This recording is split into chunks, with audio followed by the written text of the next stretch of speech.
स्वागतम सुस्वागतम। स्वागत है मित्रों आप सभी का हमारे YouTube चैनल हिंदी साहित्य में। स्वागत करता और आपके मंच संचालन करता है टी निरंजन। नई दुनिया की तलाश सुमन प्रभाकृत एक ऐसी कहानी है जिसमें एक मध्य वर्गीय परिवार जो शहरी और ग्रामीण संस्कृति में ढला है उस मुखिया की कहानी है। मुखिया छोटा सरकारी अफसर है। उसकी पत्नी मुखिया वेशभूषा में तो शहरी पर आज भी सांस्कृतिक दृष्टि से वह निम्न वर्गीय एक दलित स्त्री ही है। इसकी 4 संतानें हैं। बड़ी लड़की की तो शादी हो चुकी थी। बड़ा लड़का भी पढ़ लिख कर इंजीनियर बन चुका था। 2 छोटी लड़कियां सुषमा और गुड़िया ही शेष थीं। सुषमा सुंदर, समझदार, चंचल, मनमौजी और प्रकृति प्रेमी लड़की थी। स्कूल के बाद वह खेतों, खलिहानों और पास के जंगलों में बैठकर पढ़ा करती थी। कुत्ता उसी के साथ खाना पीना पसंद करता था। वह सुषमा का दोस्त जो था। खाने के बाद दोनों की थालियों को वह धोने के लिए डाल भी आता है। बकरी धोने के लिए वह पानी से भरा बर्तन उसके पास रखती है। इस प्रकार डॉगी का सुषमा का स्नेह झलकता है।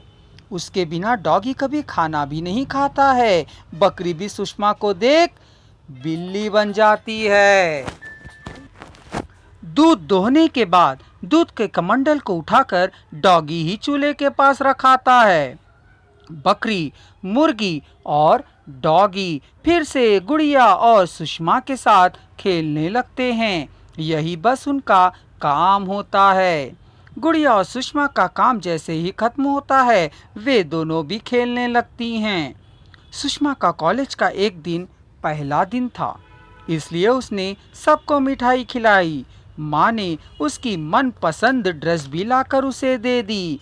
उसे पहनकर वह और भी खुश हुई, किंतु पिता ने गुस्से में उसे ड्रेस के बारे में कहा, सुषमा यह क्या पहन रखा है और कोई कपड़ा नहीं है क्या तेरे पास? ज्यादा ही कुछ मॉडर्न बन गई है। कॉलेज में दाखिला जो हो गया है।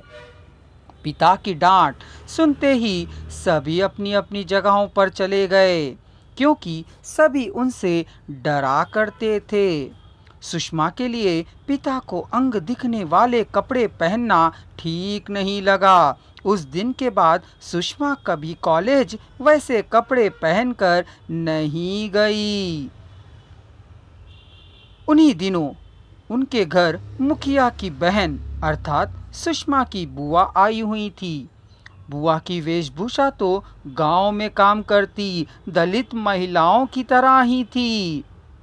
उम्र में ही छोटी थी, पर चेहरे झुर्रियां धूप से कुमलाई हुई नहीं, बल्कि जली हुई त्वचा, सूखे होंठ, आंखों के पास सिकुड़न, रूखे सूखे बाल, सीधे पल्ले की गांव की खद्दर की किनारेदार मोटी धोती पहने हुए, वह भी सिर ढापी हुई।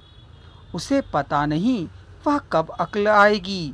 बूढ़ी तो हो गई है, पर अभी तक भी रत्ती भर उसमें अकल नहीं आई। ऐसा उसने तब कहा जब वह नहाकर पेटीकोट और ब्लाउज ही पहनकर सीधे बाहर आ गई। खैर, सुषमा बीए पास नौकरी के लिए भी चुन ली गई। अब वह फिर अपनी खुशी अपनी मुर्गी, बकरी, डॉगी और अन्य में मिठाई बांटकर करती है। यहाँ पर लेखिका ने समाज की संकुचित मानसिकता को चित्रित करते हुए पुरुषात्मक समाज में स्त्री की समस्या को व्यक्त किया है। आशा है मित्रों आपको हमारा वीडियो पसंद आया होगा, तो विलंब ना करें, जल्दी हमारे चैनल को सब्सक्राइब कर लीजिए और हमारे द्वारा अपलोड करने वाले वीडियोस का आनंद उठाइए।